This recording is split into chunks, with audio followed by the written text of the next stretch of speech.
kurang semangat. Biar semangat, saya sapa dulu dengan salam guru penggerak ya Bapak Ibu ya. Salam guru penggerak. Salam guru penggerak. Iya, terima kasih. Luar biasa semangatnya ya, guru-guru hebat di SMP Negeri 2 Sibolangit. Bapak Ibu guru seluruhnya, sebelumnya di sini saya menyampaikan terima kasih kepada Bapak Ahmad Bantiah MA sebagai kepala sekolah di SMP Negeri 2 Sibolangit. Terima kasih saya ucapkan kepada Ibu Irnawati Semiring SPD sebagai PKS kurikulum. Terima kasih juga saya ucapkan kepada Ibu Ernawati Tarigan SPD sebagai PKS kesiswaan. Dan terima kasih saya ucapkan kepada guru-guru hebat di seluruh SMP Negeri 2 Sibolangit ini yang sudah berkenan hadir untuk mendengarkan penjelasan dari kegiatan guru penggerak pada hari ini. Begitu juga dengan tenaga pendidik. Selamat pagi. Selamat pagi. Ya, biar semangatnya tetap seperti pagi hari walaupun sudah mulai menjelang siang Bapak Ibu. Nah, Bapak Ibu, mungkin jika dilihat dari segi usia, kalau dilihat dari usia saya pada saat ini dibandingkan dengan Bapak Ibu yang berada di sini, mungkin saya masih lebih muda. Dan sekali lagi saya mohon mungkin dengan segala kerendahan hati, di sini saya bukan berniat untuk menggurui Bapak Ibu, karena saya menyadari betul pengalaman luar biasa sudah Bapak Ibu miliki. Bahkan ya, saya di sini berusaha untuk mengimbaskan apa yang sudah kami dapat dari kegiatan guru penggerak terkait dengan budaya positif, ya, budaya positif. Nah, Bapak Ibu guru, apa rubahnya itu budaya positif? Mengapa budaya positif ini begitu digalakkan ya oleh Menteri Pendidikan pada saat ini melalui guru penggerak salah satunya? Mungkin ini jadi pertanyaan besar untuk kita. Apa itu budaya positif? Nah, mungkin Bapak Ibu guru juga sudah sering mendengar kalau dikatakan itu budaya positif, berarti itu merupakan nilai-nilai, ya, keyakinan-keyakinan atau kebiasaan-kebiasaan yang berpihak pada murid, yang tujuannya di sini untuk membentuk murid itu menjadi murid yang kritis, bertanggung jawab, dan penuh hormat. Nah, terkait dengan itu Bapak Ibu, sebelumnya saya ingin bertanya kepada Ibu Bayang, membayang, ya. Misal ini membayang, ada secari kertas, dan di kertas itu coba membayang, tuliskan yang paling berharga sekali menurut membayang di dalam hidup membayang. Coba kira-kira membayang, bayangkan yang paling berharga di dalam kehidupan membayang. Dituliskan, ya, dituliskan, ya, di selembar kertas. Sudah Ibu bayangkan yang paling berharga di dalam kehidupan membayang. Sudah? Sekarang coba letakkan tulisan itu yang paling berharga itu di dalam genggaman membayang. Digenggam begitu erat, jangan sampai terlihat oleh orang lain. Oke. Ya. Sekarang saya meminta kepada Ibu Manihuru, iya, kita tolong ya Bu ya. Coba Ibu berusaha membuka genggaman tangan membayang. Coba. Coba Bu. Coba Bu. Coba. Coba kan? Terserah mau tangan apa. Ingat membayang, di kepala tangan membayang itu berisi sesuatu hal yang sangat berharga di hidup membayang. Ya, silakan Ibu Manihuru dengan segala upaya bagaimana lah caranya supaya genggaman tangan itu bisa terlepas. Iya, coba silakan. Ya, sudah berusaha dirayu ya, sudah berusaha dirayu. Iya, sudah berusaha dirayu. Iya, tak terasa.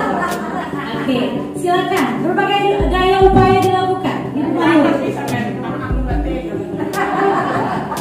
Jadi sekarang saya tanya ke pribadi Membayal. Mengapa Membayal tidak melepaskan genggaman tangan?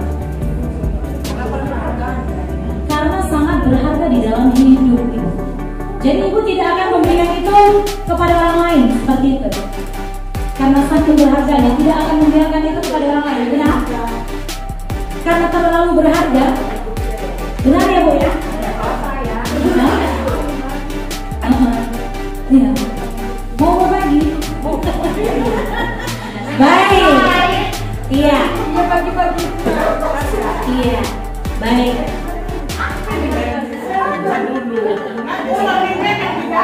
Iya, kita lihat apa yang berharga. Nah, persaudaraan. Ya, berikan tepuk tangan untuk Membayal. Terima kasih. Ya. Baik, Bapak Ibu. Terkait dengan budaya positif, ya. Budaya positif ini bisa dilakukan di sekolah, bukan dengan satu pihak, tetapi berbagai pihak harus berkolaborasi agar ini bisa terlaksana dengan baik. Ya, bukan hanya guru penggerak, tapi seluruh, ya, seluruh warga sekolah terlibat di dalamnya. Terlebih lagi kita sebagai pendidik. Nah, Bapak Ibu, Ki Hajar Dewantara mengingatkan kita sebagai pendidik, kita ini tidak ubahnya sebagai seorang petani. Bagaimana layaknya seorang petani? Ibarat padi, tanaman padi. Ya, petani di sini, ya, hanya bisa berupaya semaksimal mungkin ya, memperbaiki tanah, menyiangi rumput, memberikan pupuk, berupaya supaya terkena sinar matahari. Itu daya upaya yang dia lakukan. Namun, Bapak Ibu guru, kita tidak bisa mengubah kodrat tanaman tersebut. Ya, itu adalah tanaman padi yang tak akan mungkin berubah menjadi tanaman jagung. Hubungannya apa dengan kita berada di sekolah? Nah, sama halnya seperti ini.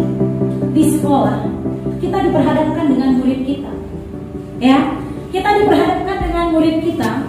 Sering sekali, ya, mungkin tanpa kita sadari, ya, kita beranggapan bahwasannya kita itu bisa mengontrol, kita bisa memengaruhi orang lain, bahkan murid.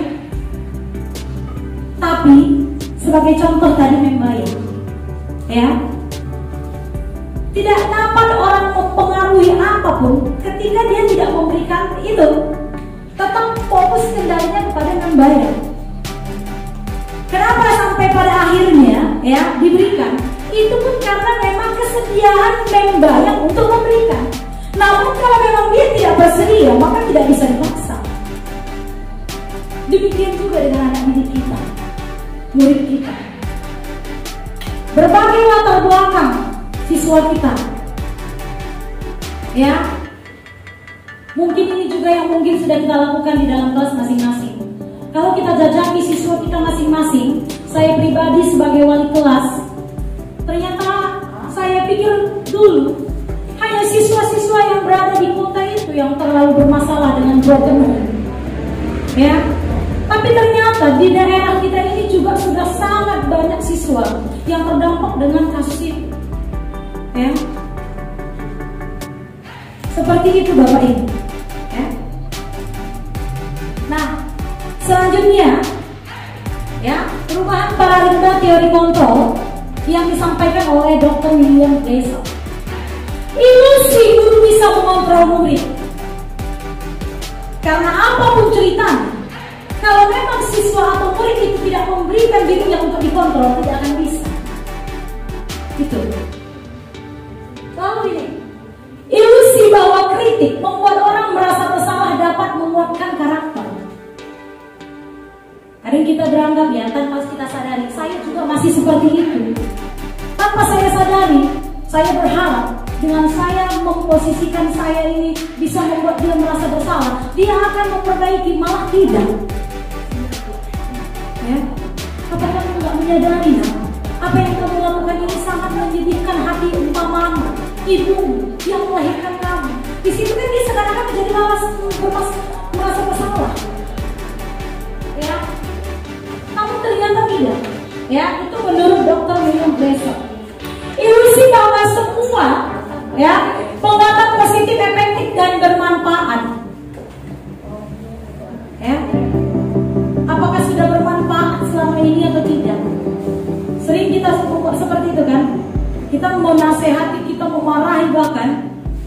Ya, kalau tidak kamu lakukan seperti ini, nilai kamu seperti ini. Apakah memang betul efektif?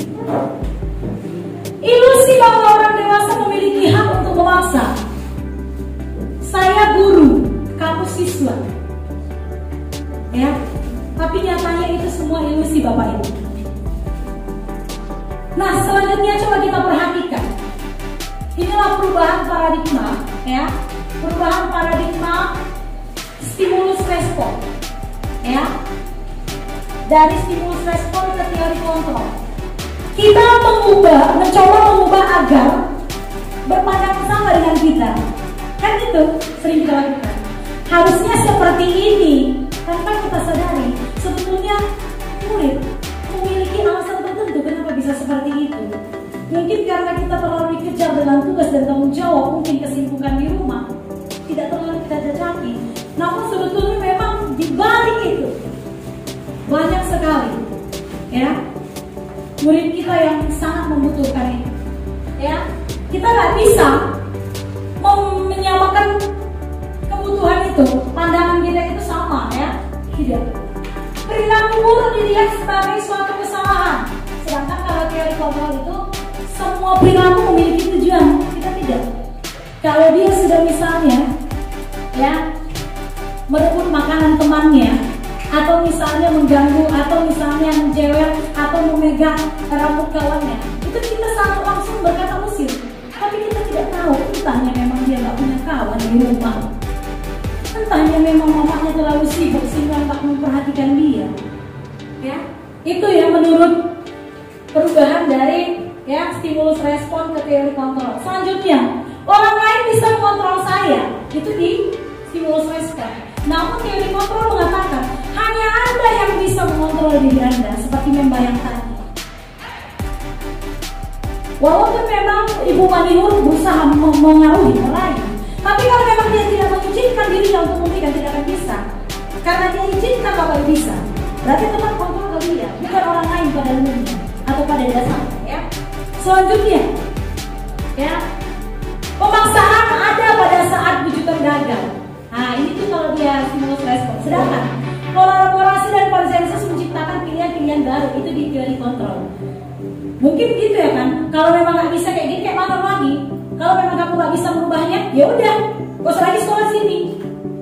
Kan kamu yang rugi, bukan kami. Mungkin ya, seperti itu. Lalu model berpikir menang kalah. Kalau teori kontrolnya model berpikir menang-menang. Kalau teori kontrol stimulus respon, kalau kita berkata seperti itu pada siswa, kan siswa merasa mungkin ya terjolimi dan kita merasa puas. Memanglah, ya, kamu nggak mendengarkan apa yang seharusnya dilakukan, tidak mematuhi peraturan. Nah, ini ya perubahan paradigma yang harusnya ya. Nah, apa rupanya itu disiplin? Bisa kita lihat di sini Bapak Ibu ya, asal muasal terbentuknya kata disiplin itu dari mana ya? Pada dasarnya disiplin itu membuat orang menggali potensinya menuju sebuah tujuan apa yang dia hargai. Itu pada dasarnya. Namun saat ini ya, budaya disiplin itu sudah berubah. Nah, lebih cenderung ke ini, sesuatu yang dilakukan seseorang seseorang pada orang lain untuk mendapatkan kepatuhan. Lalu, kecenderungan yang lain apa? Ketidaknyamanan bukan dengan apa yang kita hargai atau pencapaian suatu tujuan mulia. Jadi, supaya patuh gitu. Justru memang yang diharapkan bagaimana seseorang itu menyadari itu merupakan nilai yang memang datang dari dalam dirinya, yang memang harus dia lakukan. Nah, inilah yang menjadi PR kita bersama Bapak Ibu ya. Nah, ada 3 motivasi perilaku manusia ya. Mari kita lihat ke diri kita masing-masing ya. Teori motivasi perilaku yang mana yang sering kita lakukan? Nah, ini yang pertama, untuk menghindari ketidaknyamanan atau hukuman. Di sini bisa bertanya, apa yang akan terjadi apabila saya tidak melakukannya? Mungkin siswa seperti itu ya murid. Daripada nanti kena hukum, cari aman aja. Cari aman aja. Daripada kena hukum, ya udah kerjakan.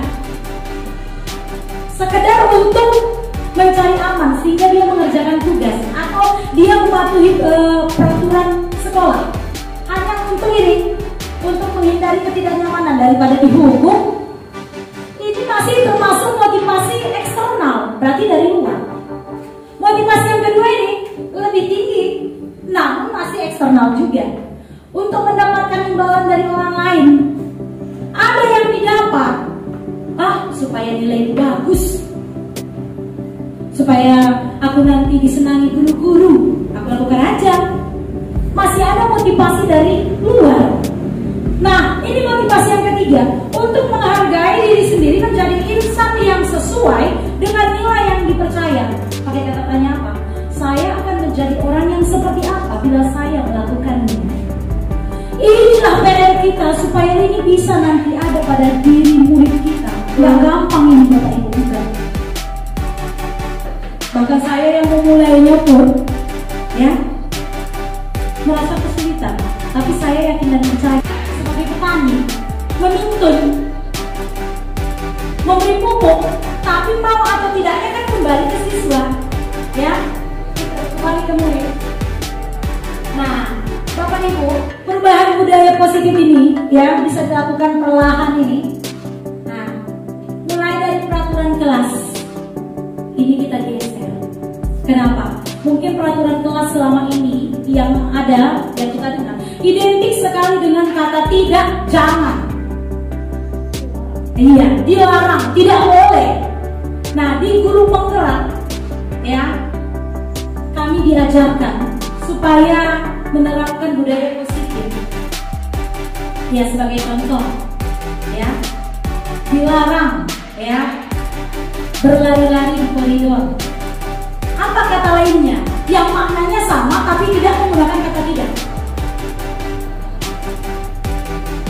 Ya boleh, betul. Jika di koridor berjalan dengan santai, berjalan di koridor,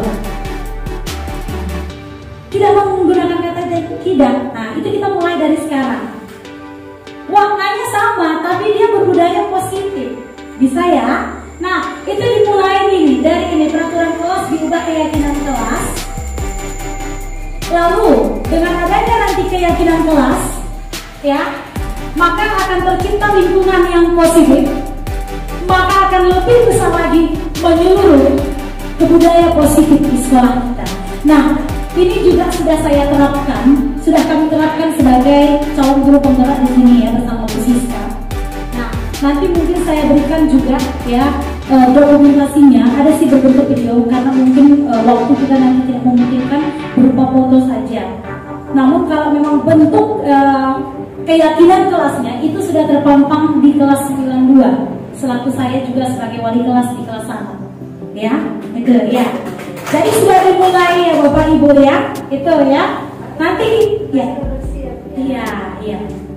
Yuk. Lalu keyakinan kelas, hukuman dan penghargaan.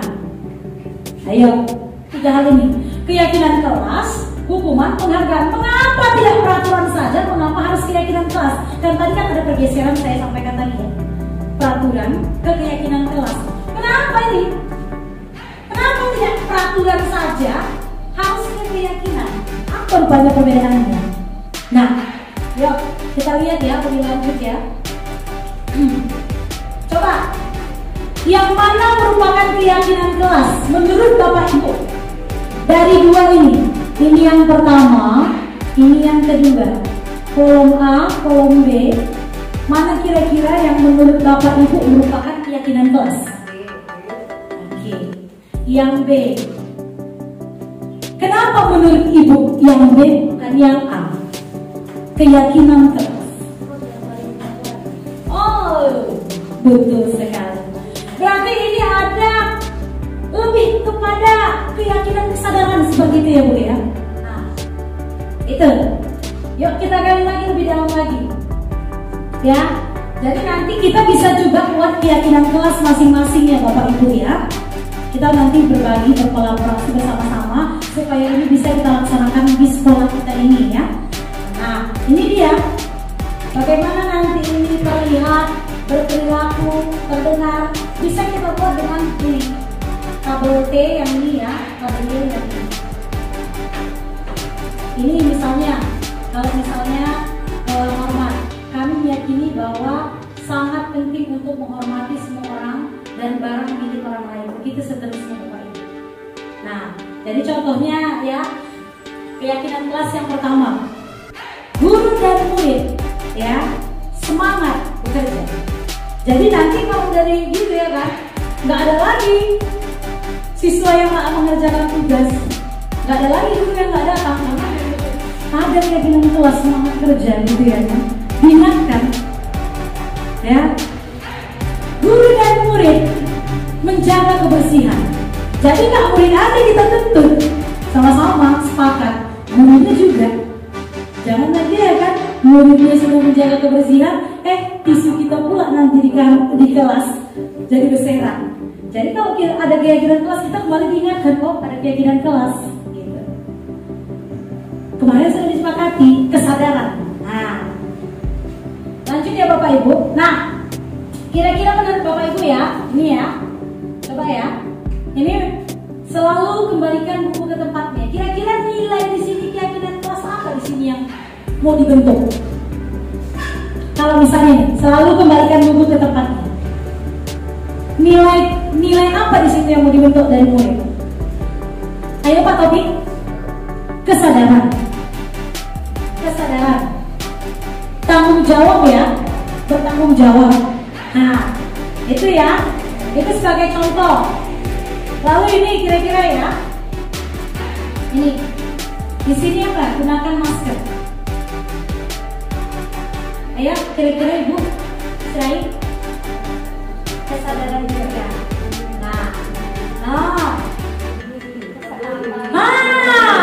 Iya Bu Siska, peduli kesehatan. Luar biasa ya Bu Siska ya. Baik, yuk coba kita lihat semua ini isinya apa, yuk kita intip. Nah, ya mau dibentuk di situ, selalu kembalikan buku tempat ke tempatnya. Ini bisa juga kita buat jadi sebagai keyakinan kelas ya kan, supaya siswa bertanggung jawab. Nah, seperti ini ya Bapak Ibu bisa dilihat nanti. Hari itu kita tidak memberikan penghargaan. Ibu itu nggak konsisten. Nggak suka lagi belajar sampai belajar. Bahaya. Nah, ini dia ya Bapak Ibu ya. Ternyata memberikan penghargaan itu banyak yang harus dilihat di dalamnya ya. Gitu. Nah, sekarang kita terkait dengan hukuman dan konsekuensi. Menurut Bapak Ibu, mana lebih baik konsekuensi atau hukuman? Ayo Pak Topik. Kalau Bapak ditanya, Bapak lebih suka menerima hukuman atau konsekuensi? Konsekuensi. Yuk, coba kita lihat dulu ya Bapak Ibu. Mencatat 100 kali dalam buku kalimat saya tidak akan terlambat karena terlambat ke sekolah. Ini ya kalimatnya ditulis. Kira-kira menurut Bapak Ibu ini hukuman atau konsekuensi? Hukuman atau konsekuensi? Hukuman. Ya. Lari mengelilingi lapangan basket 2 kali karena terlambat hadir di sekolah. Hukuman. Murid diminta untuk menggunakan masker ke sekolah? Ya, apa ya? Hukuman apa konsekuensi? Menggantikan kertas tugas teman yang telah dicoret-coret. Itu konsekuensi. Udah mulai bisa dibayangkan apa perbedaan konsekuensi dan hukumannya Bapak Ibu ya. Lalu, membersihkan tumpahan air di meja tulis karena tersenggol pada saat belajar. Konsekuensi. Meminta murid tidak mengenakan sepatu seharian di sekolah karena tidak mengenakan sepatu hitam. Hukuman. Pasti jawabannya Bu ya. Ya, lari mengelilingi lapangan basket 2 kali karena terlambat 10 menit untuk pelajaran PJOK. Oke, sebagai guru PJOK, hukuman. Yuk kita lihat contekan jawabannya ya. Ya. Nah, ini hukuman, konsekuensi, hukuman, konsekuensi. Coba dirimang-rimangi, dilihat kembali. Nah, kira-kira kenapa itu ya hukuman? Apa dasarnya sehingga itu disebut konsekuensi? Sudah? Yuk kita lihat perbedaan antara hukuman dan konsekuensi. Ini dia. Hukuman itu sesuatu yang menyakitkan. Jadi kalau kita rasakan itu menyakitkan, berarti itu merasa terhukum lah itu ya. Sedangkan konsekuensi ya memang harus terjadi, tapi bedanya nggak menyakitkan. Membuat anak sakit baik fisik maupun hati untuk jangka waktu yang lama. Bahaya sekali nih ya Bu ya. Udah tamat ya dari sekolah ini, jumpa di jalan, lihat Megita, berbelok arah dia. Saking diingatnya, terkoresnya hatinya kita buat. Bahaya ya. Ini membuat anak merasa tidak nyaman dalam jangka waktu pendek. Sebentar aja. Anak membenci kedisiplinan. Sedangkan kalau konsekuensi, anak menghargai disiplin. Ini ya, perlu kita lihat yang ini ya. Saya tekankan sini semua ini. Ya. Budaya positifnya ya. Paksaan itu kalau hukuman. Harus berarti ya, harus. Sedangkan kalau konsekuensi kita stimulus. Jika seperti ini, bagaimana? Kalau seperti ini bagaimana? Lalu, ya konsep diri yang buruk, konsep diri yang baik, itu konsekuensi ya. Anak belajar untuk menyembunyikan kesalahan dari hukuman. Ini karena akan menyakitkan. Dia berusaha untuk apa? Untuk menyembunyikan kesalahannya. Tanpa kita sadari kan, daripada nanti aku dipukul ibu ini, daripada aku dipukul bapakku, berbohong jadinya. Menyembunyikan kesalahan. Sedangkan kalau konsekuensi, anak belajar untuk mematuhi peraturannya. Lalu kalau hukuman, kesannya itu marah, rasa bersalah, dipermalukan, merasa tak dihargai. Kalau dia konsekuensi, kehilangan hak, dibuat tidak nyaman, diasingkan untuk sementara.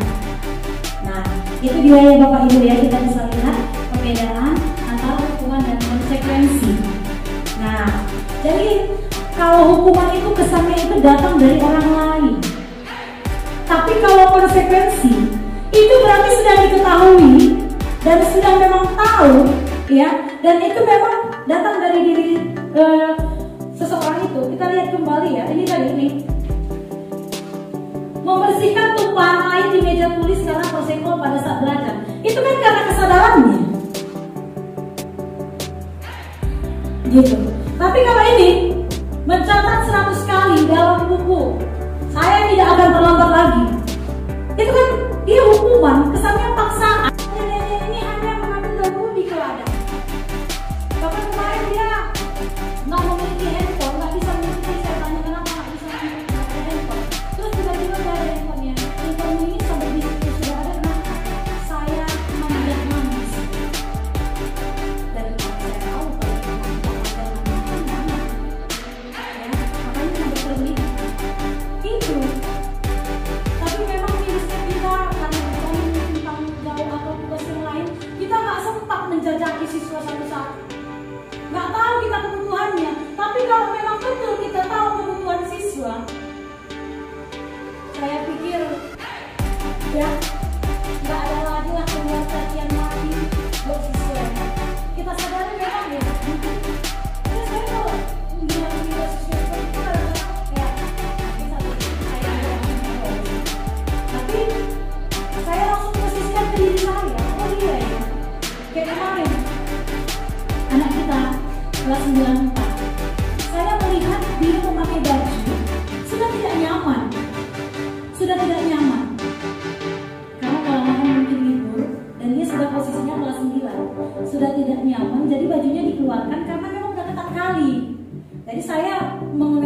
dan menyampaikan supaya diganti ya Pak. Rupanya tidak diganti-ganti. Saya lihat seperti itu kan statusnya dan saya lihat fotonya, kan saya bisa lihat kira-kira ini memang mampu atau tidak untuk membeli. Saya bilang seperti itu, bapakmu, mamamu pasti bisa membeli lah. Nangislah dia. Kenapa kamu menangis? Bapak saya udah gak ada. Aduh Tuhan, gara-gara saya anak orang jadi terluka. Tanpa saya sadari itu ya. Itu. Jadi memang betul lah, kita harus tahu kebetulan siswa yang Bapak Ibu. Ya, kita kasih hati kita pelan-pelan. Walaupun mungkin tidak menyeluruh, ya. Saya memang kalau di awal semester itu saya lakukan. Saya memberikan istilahnya seperti mengisi data. Jadi dari situ saya bisa tahu siswa itu bagaimana perhatian orang tuanya terhadap dirinya. Terus dia itu tinggal bersama siapa, pergi ke sekolah dengan apa. Saya bisa lihat dari situ tulisannya. Terus saya juga terbuka. Kamu memang suka pelajaran bahasa Indonesia enggak? Ya saya tahu. Nggak mungkin saya paksa nanti kalau memang dia pada dasarnya basicnya nggak suka bahasa Indonesia. Jadi dari situ saya bisa sedikit banyak tahu bagaimana siswa memang bisa atau tidak, apa masalahnya atau tidak. Itu yang saya lakukan di awal semester ya Bapak Ibu. Jadi saya tulis suruh mereka menulis biodata mereka. Jadi di situ saya bisa tahu orang tuanya bagaimana hubungannya dengan anaknya, apakah memang perhatian atau tidak dengan pendidikan. Di situ lah baru saya tahu siswa itu memang orang tuanya berpisah. Di situ lah baru tahu. Kalau siswa kita kan masih SMP, mereka polos. Dibilanglah mama saya peduli sekali terhadap sekolah saya. Tapi jangan tanya bapak saya, dia sih baru bersentuhan. Itu kalimatnya. Dan saya sengaja suruh itu tulis, bukan disampaikan di depan yang lain karena itu kan privacy. Ayo. Tapi kalau dibuat cerita seperti itu, saya baca, bahkan saya balas juga. Dia jadi merasa nggak sendiri. Gitu ya Pak. Jadi penting kita ketahui juga apa kebutuhan murid kita. Kesenangan ya. Ibu guru tidak menyapa aku hari ini. Padahal aku pakai jepit rambut baru. Nah, kalau bapak mah anak perempuan kira-kira berapa? Ingin diterima kasih sayang. Ya. Saya pikir dulu ketika saya masih ngajar di Kawan Kudus ya, maaf ya, di sana kan memang banyak yang suku yang memang kerja apa gitu, banyak kantoran ya. Jadi cukup uang tapi perhatian enggak gitu. Gitu ya, mungkin ini juga yang dirasakan ini. Coba lihat kalau kerjanya ini Pak. Enggak kasihan Bapak lihat video apa ya? Iya. Nanti Bapak kasih bumbun ya. Aku bosan. Masa belajarnya cuma gitu-gitu aja dengan ibu guru aja. Ayo kebutuhan apa Bu? Bebas. Pengen sesuatu yang baru. Nggak mau itu aja. Sekali lagi saya ingatkan ya Bapak Ibu, saya di sini berbagi, bukan guru. Karena sebetulnya pengalaman yang luar biasa sudah Bapak Ibu. Ya. Aku sebel, gambarnya tidak rapi, malah ibu guru tunjukkan ke teman-teman di depan kelas. Ayo, apa kira-kira di situ? Ayo, ada lagi ya. Ini kita kasih penjelasan, kesenangan, atau pertanyaan. Yuk, ada lagi.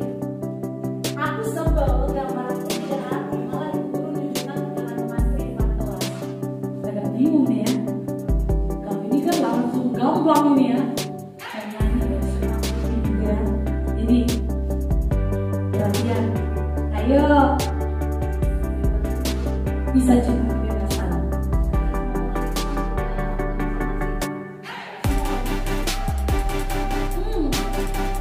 Iya. Pengen diakui ya. Pengakuan bisa juga. Itu.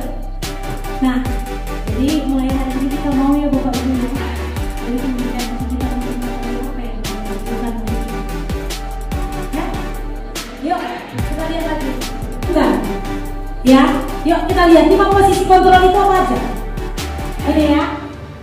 Penghubung, membuat merasa bersalah, teman, pemantau, atau manajer. Ini ya. Mungkin kita sudah pernah melakukan kelima-lima ini tanpa kita sadari. perannya itu. Gitu. Nah, coba kita lihat ya, kalau dia ini penghukum pembuat merasa bersalah, ini dia masih termasuk identitas gagal karena kontrol dari luar dan kesannya ini hanya untuk menghindari hukuman. Apa biasa yang menunjukkan ini sebagai penghukum? Apa? Kalau di sini sebagai penghukum, biasanya guru ini berkata gini, Bang Habib, kamu nunjuk-nunjuk, menyakiti, menyindir, kayak gitu rupanya. Apalagi tahu pula kita kayak gitu, misalnya dia anak pendeta atau misalnya anak guru, kayak gitu anak guru, kan menyindir, menyakiti. Bagaimana pula merasa bersalah? Berceramah dan mengatakan seharusnya ibu kecewa. Saya pun tanpa saya sadari ini sering saya lakukan ini, ibu. Saya buat siswa itu merasa bersalah ini. Ya, seharusnya seperti ini. Ibu kecewa sama kamu. Ya, ini masih sering saya lakukan ini. Ya, itu.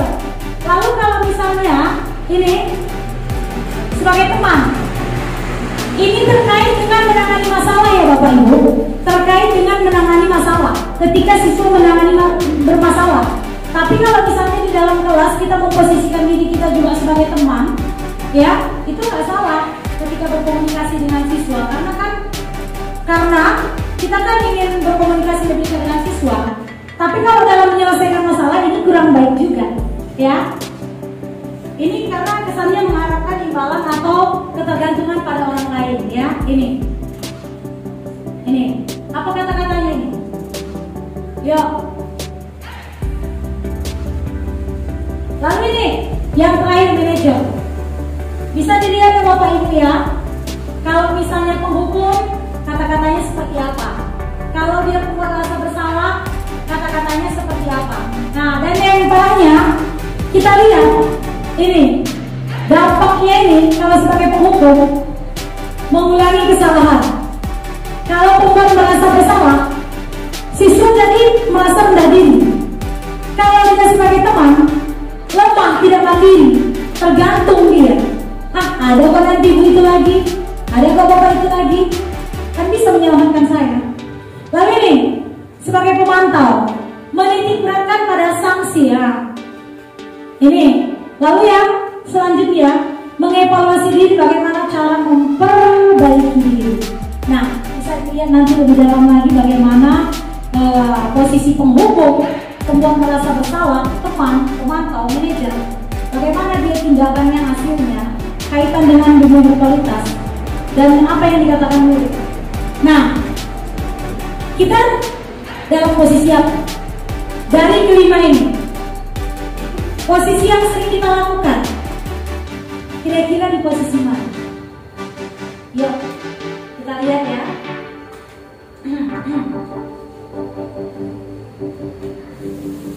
Di mana posisi Anda sebelum belajar modul ini? Bagaimana perasaan Anda saat itu? Di mana posisi Anda saat ini? Bagaimana perasaan Anda? Ayo. Nah, ya ini yang perlu kita ingat. Ternyata ini ya, nada suara ini besar pengaruhnya ini. Ya, kata-kata 10%, nada suara tinggi 35%. Non verbal bahasa tubuh itu yang disampaikan bisa 55%. Sama kita juga gitu ya. Dengar gitu ya. Lebih efektif kadang ya daripada kita malam-malam. Itu ya.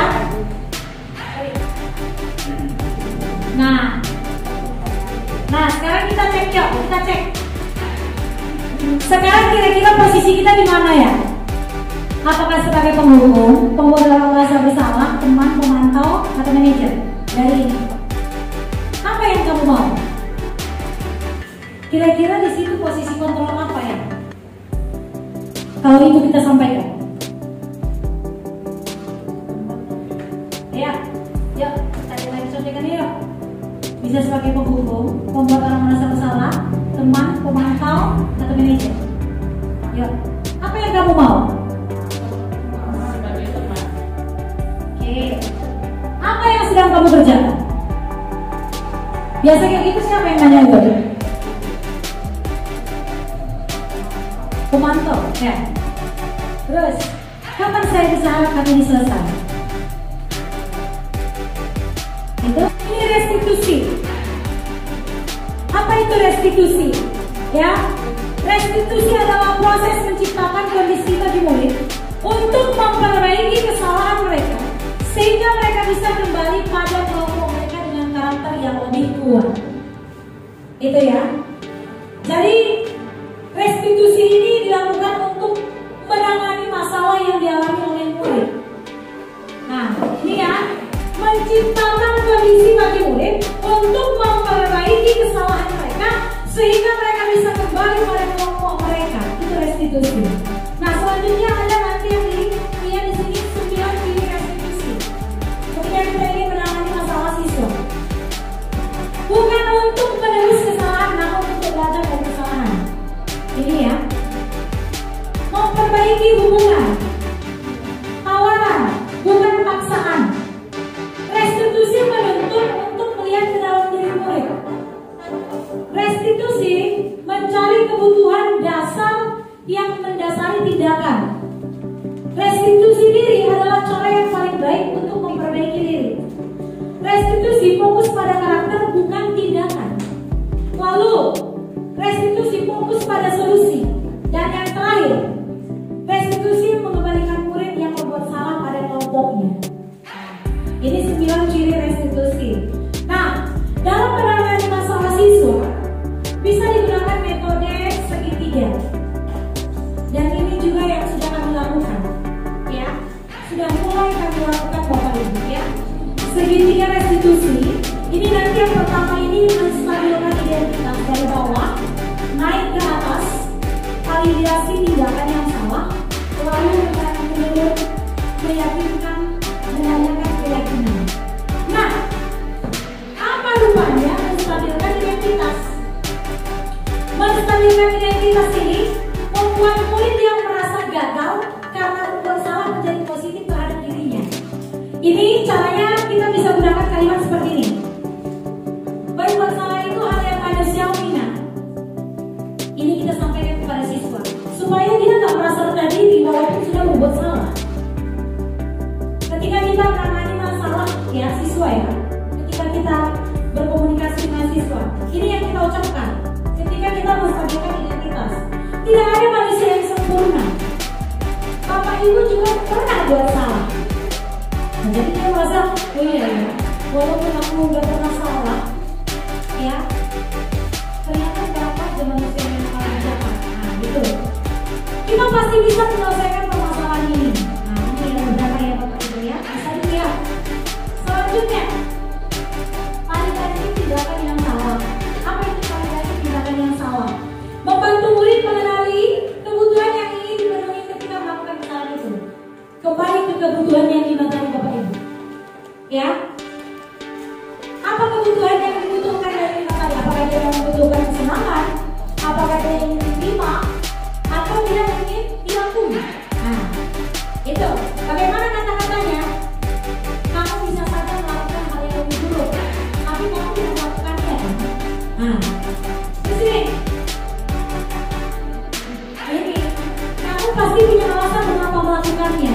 Hal ini murid melihat kesalahannya dengan ya, mendasari manusia berinteraksi dengan orang lain. Apa kata-katanya? Contohnya, ini dia tidak menggunakan atribut. Ya, dia tidak menggunakan atribut. Nah, kira-kira keyakinan kelas apa yang sudah menurut kamu tidak sesuai? Nah, seperti itu. Ya, terus kita tanyakan kembali, kamu ingin jadi seperti apa? Jadi intinya Bapak Ibu, restitusi segitiga ini, kita menuntun siswa, kita menuntun murid itu untuk bisa menyelesaikan masalahnya sendiri. Dan kita menanyakan kira-kira menurut dia solusinya seperti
tidak mematuhi ya apa yang harusnya yang sudah kita yakini di sekolah.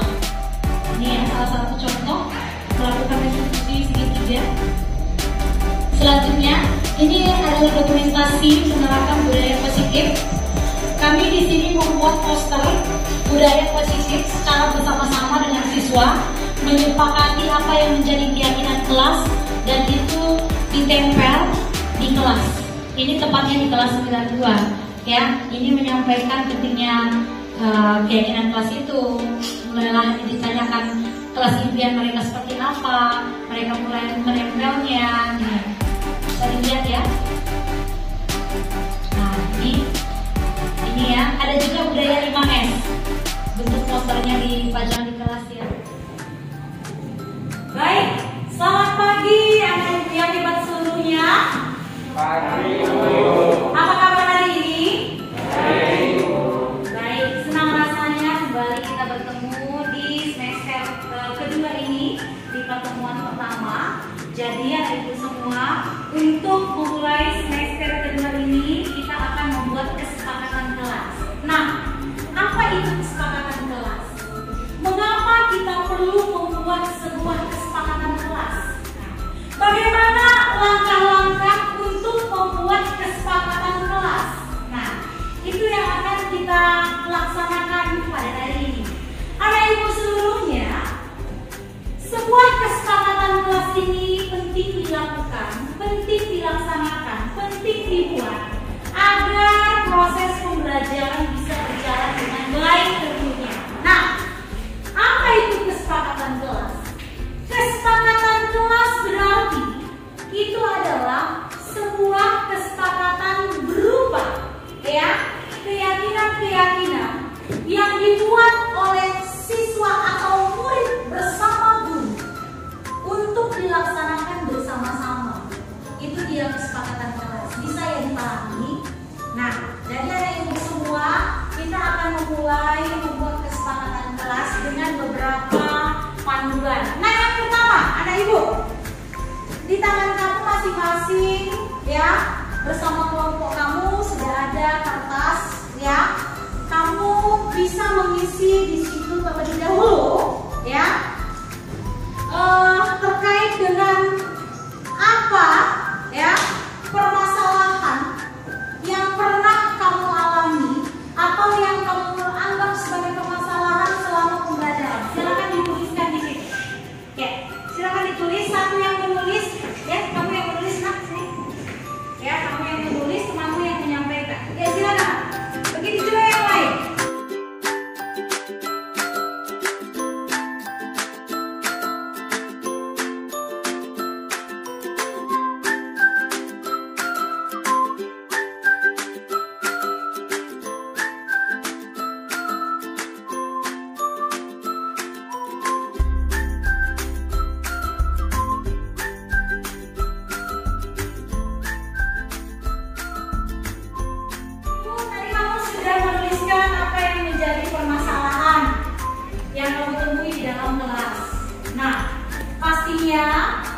Kamu juga memiliki kelas impian yang kamu harapkan seperti apa. Nah, sekarang kita mulai dari kelompok 3 terlebih dahulu ya, menyampaikan kelas impiannya ya. Kelas impian seperti apa yang kamu harapkan ya.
menuliskan kelas impian yang kamu harapkan seperti apa. Bahkan kamu juga sudah menuliskan kesepakatan kelas tiap kelompok untuk mencapai kelas impian yang kamu harapkan. Nah, sekarang kita akan memutuskan kesepakatan kelas ya secara bersama-sama yang untuk kita laksanakan bersama-sama dari tiap kelompok yang sudah kamu bacakan tadi. Kita sepakati, mungkin tadi ada yang sama ya. Nah, kita sepakati saja sekarang ya. Kesepakatan kelas yang pertama ya. Kesepakatan kelas 92. Yang pertama apa anakku? Oke, dari nomor 1 dulu ya. Disiplin.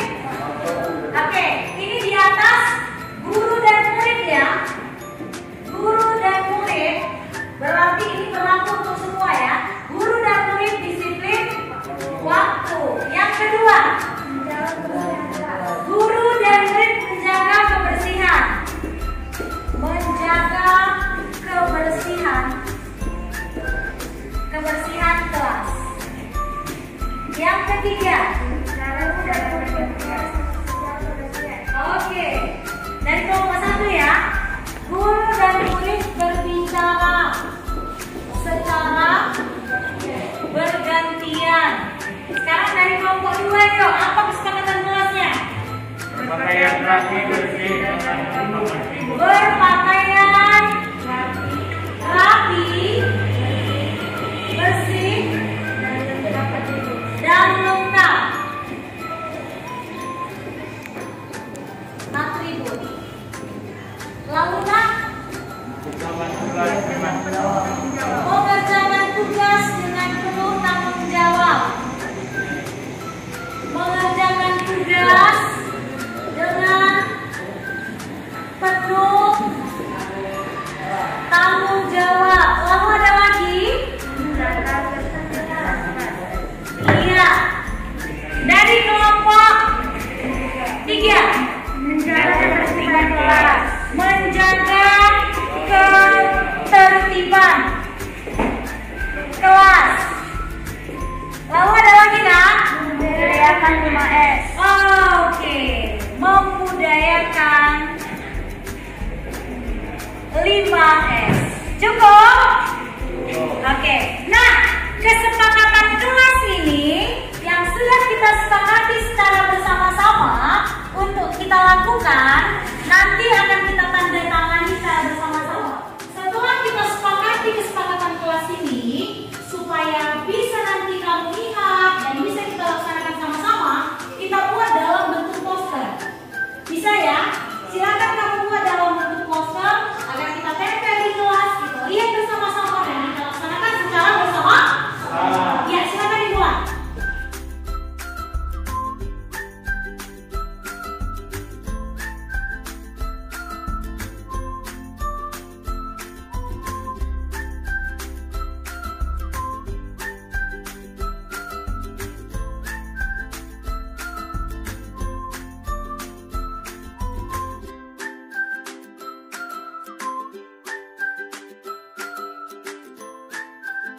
Ini adalah poster yang sudah kita buat, yaitu budaya 5S.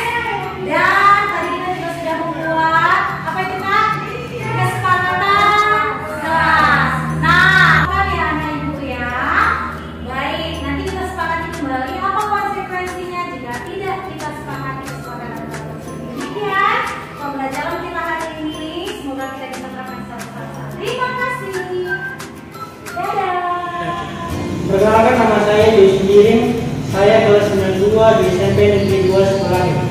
Di sini saya akan menyampaikan tanggapan saya terhadap pembuatan kesepakatan kelas di kelas kami bersama teman dan serta ibu guru kami, yaitu Ibu Hana. Kesepakatan kelas yang kami lakukan sangat bermanfaat bagi kami, walaupun belum semua menerapkannya di dalam kelas. Kedepannya saya berharap bisa dilaksanakan dengan baik, yaitu kesepakatan yang sudah kami sepakati bersama. Terima kasih. Saya bisa bicara, saya di 1392. Saya sekolah di SMP Negeri Sukoharjo. Di sini saya ingin memberikan pendapat saya tentang kesepakatan kelas. Mungkin di kelas yang lalu kami membuat kesepakatan itu banyak yang telah kami lakukan dalam diskusi selama kerja.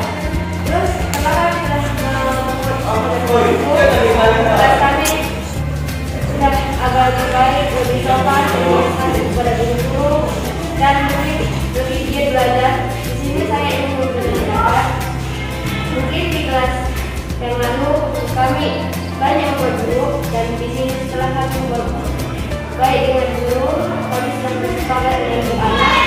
Kami membuat kelas agar lebih bersih, lebih rapi dan ingin membuat guru nyaman selama kegiatan. Jadi memang yang pasti tidak langsung semudah membalikan telapak tangan, tidak. Tapi kemarin sekilas saya lihat ada temannya, ya, ada temannya yang usia sama ini, sama temannya yang lain. Ingat itu, dengan kelas harus saling menghormati, harus saling menyayangi. Itu kecil, mulai dari kecil dulu. Karena tak mungkin dipercayakan dalam perkara besar jika perkara kecil juga belum selesai, kan Bapak Ibu? Walaupun kecil, kalau kita konsisten dan kita berkolaborasi bersama-sama, saya yakin nggak mustahil SMP Negeri 2 bisa melambung lebih tinggi, ya. Selanjutnya, ya ini ya.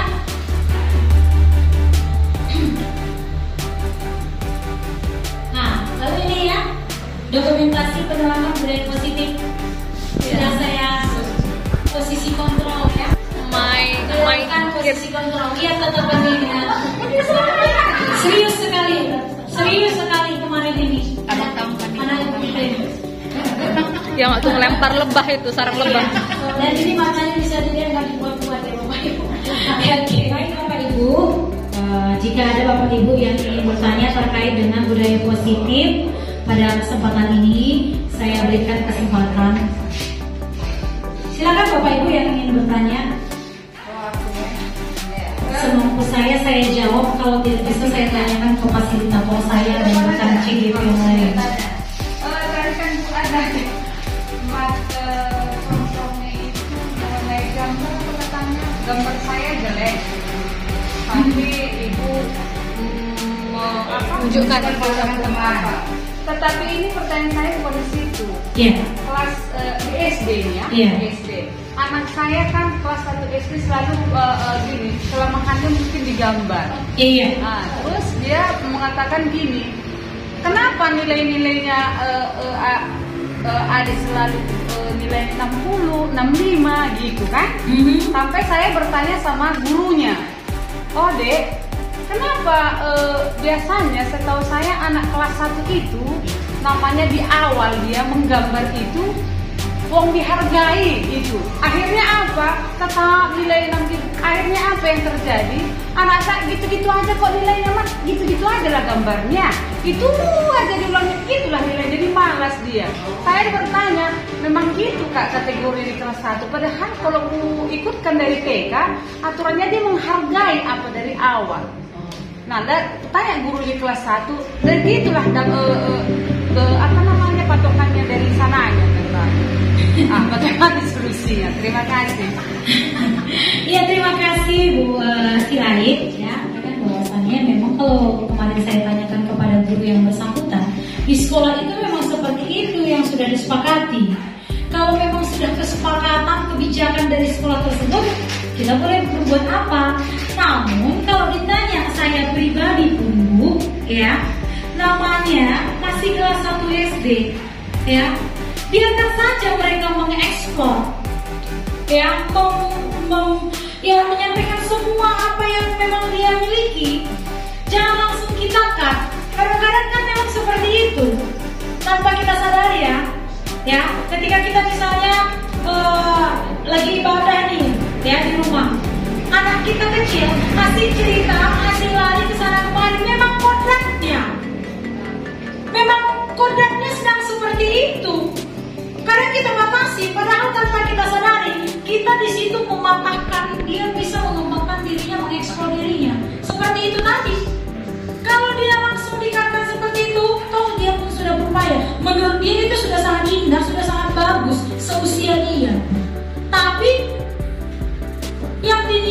itu saja.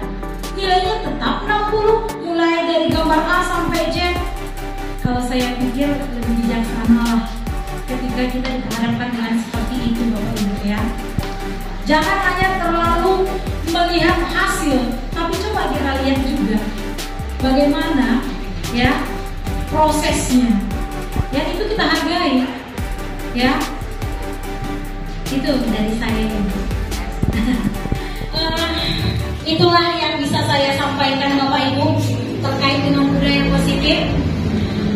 Saya pun di sini masih belajar dan memulai. Dan sekali lagi saya kembali mengingatkan, saya di sini tidak menggurui. Ya, saya tidak menggurui. Dari sini saya mengimbaskan apa yang memang sudah saya dapatkan sebagai saya calon guru penggerak di kegiatan guru penggerak. Dan harapan saya, seperti yang saya sampaikan di awal tadi, budaya positif ini tidak gampang dilakukan dan tidak bisa dilakukan hanya oleh satu oknum atau satu pihak. Namun harus ada kolaborasi antara kita seluruhnya warga sekolah dan tentunya dukungan dari pimpinan kita, kepala sekolah. Sekian yang bisa saya sampaikan. Semoga kedepannya ya kita bisa menerapkan ya budaya positif ini di sekolah kita, mulai dari hal kecil terlebih dahulu. Jika ada tutur kata saya yang salah, saya meminta maaf ya, karena kesempurnaan sebetulnya hanya milik Tuhan. Sekian dan terima kasih. Assalamualaikum warahmatullahi wabarakatuh. Selamat pagi. Saya Ahmad Baktiar Rema, Kepala SMP Negeri 2 Suku Langit, Kabupaten Tegal. Dengan ini memberikan testimoni tentang kegiatan yang telah dilakukan oleh saudari Ana Saridan sebagai guru mapel bahasa Indonesia dan program di SMP Negeri 2 Suku Langit yang mana telah melakukan kegiatan penimbasan tentang budaya positif kepada guru-guru di SMP Negeri 2 Suku Langit dengan baik, dan kiranya saya memberikan apresiasi kepada Ibu Ana Diana Saridan yang telah melakukan kegiatan itu dengan baik tanpa kendala.